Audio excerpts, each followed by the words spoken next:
But I think now you could start doing it. You can start looking into it because it goes international.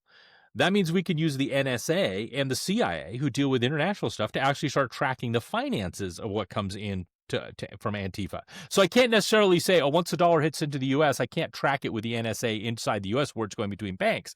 But I can say, oh, it came into the U.S. from this bank account, and that bank account got money from these places, got money from these places, got these. Oh, and this guy put a shitload of money into one of those. So suddenly the financiers of Antifa, international guys, or domestic who are using outside funding paths, are like, oh crap, they're going to be able to trace it back to me. And then I'm in trouble. And even if they don't sue me, the fact that the world will know that, oh, I'm a guy who financed all this bullshit can crush me socially and maybe economically, my businesses could take a hit. So I think that's the right thing to do. I think what we're seeing right now is it's a pretty weak Antifa push in the US. I mean, there is one, but it's very, very weak, because I think at this point, all the paid for agitators are not showing up because they're not being paid, because the finance has been shut off, because nobody wants a dollar to go anywhere because it'll trace back to me, right? It's that paper trail that always bites you in the ass. That's how they got Al Capone, right?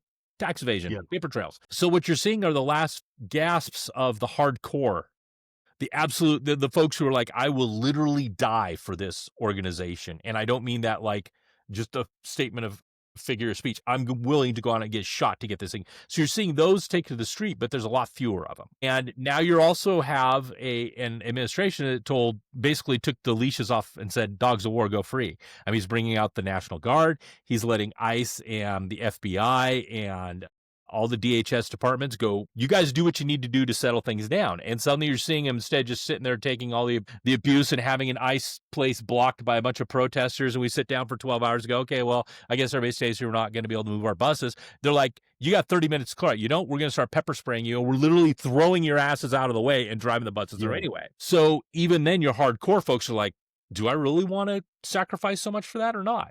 So I think he's doing the right thing.